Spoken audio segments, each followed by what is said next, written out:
On June 25th, 2023, a rare enhanced risk for severe weather was issued for East Indiana and West Ohio, as a low-pressure system was forecast to move through the Ohio Valley with a strong mid-level jet and trough in place. Models anticipated ample instability and shear for severe weather, starting as tornadic supercells with large hail in the afternoon before merging into a squall line with strong winds.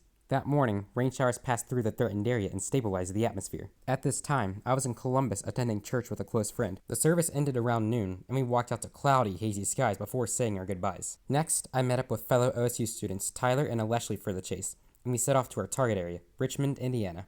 On the way, skies would go from overcast to sunny, and we discussed the setup with other Ohio storm chasers upon arrival at 2 p.m. An hour later, storms would form and mature into 3 distinct supercells. We made the big decision to chase the northernmost supercell and position near Muncie to watch it approach.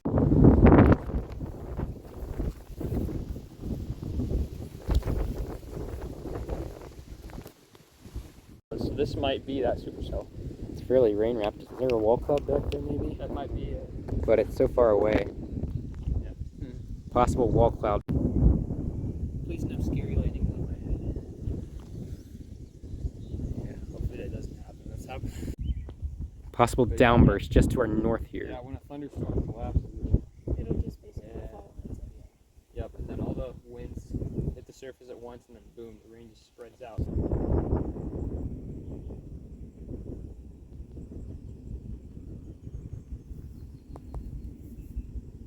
After repositioning, I'd see the best supercellular structure of my life. Yeah, right now. It does have a little bit of like a triangle.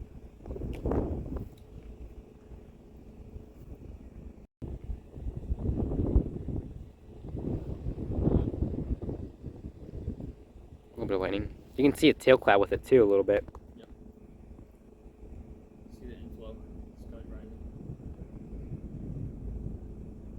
Wow. Every time I look at the storm, it just looks better and better. Yep. Wow.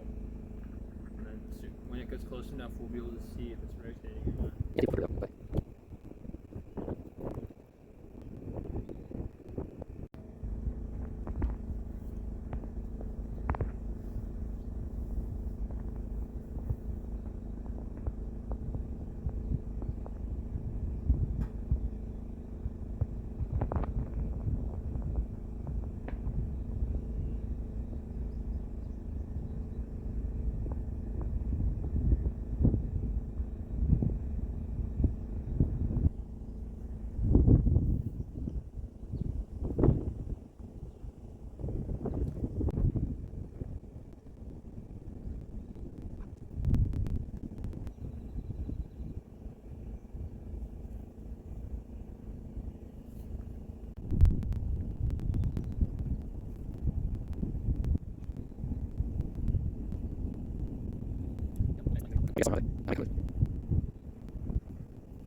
It's as good as it's gonna get, probably. You can also see the blues, the hail.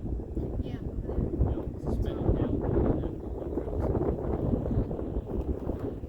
Yeah, as I get closer will be more obvious. And James, you'll see the wall cloud. So that it gets up. And somewhere up in that base, I don't know if it's at the surface because it's too hard to see, but there's rotation happening.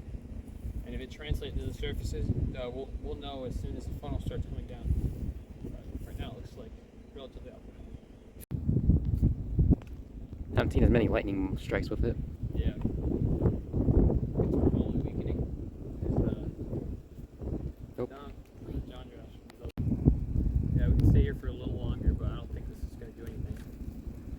Dang. Beautiful though. You don't see that hail core on it anymore either, which means the updraft's weakening. Oh, yeah. Despite having an evident rotating wall cloud, the storm failed to produce a tornado and weakened, forcing us to race southeast to a better supercell. However, it would also weaken, and we went east in hopes for any redevelopment in West Ohio. But that didn't happen. No storms would form in the area, and our chase was cut short. So, the big question is, what went wrong? Why did Indiana get storms but not Ohio? The main reason was due to the morning's rain, which brought hazy, cloudy skies and caused a phenomenon known as a subsidence inversion. A subsidence inversion is a stable layer in the atmosphere where descending, sinking air takes over. In this layer, the temperature rises with height, and since warm air rises, no storm updrafts could develop. Ultimately, the inversion was much stronger than expected, preventing Indiana's supercells from lasting into Ohio. This is not how I expected my first out-of-state chase to go. Despite capturing the most gorgeous LP supercell I've ever seen, I wanted more. But it just wasn't meant to be. However, I learned a lot from this event, and it was my first time ever chasing out of Ohio and joining a chaser convergence. I got to see so many great friends and meet even more people who were all amazing, both while storm chasing and at my first church service. I accomplished so much in just one day, and I'm truly blessed and thankful to have been provided this opportunity.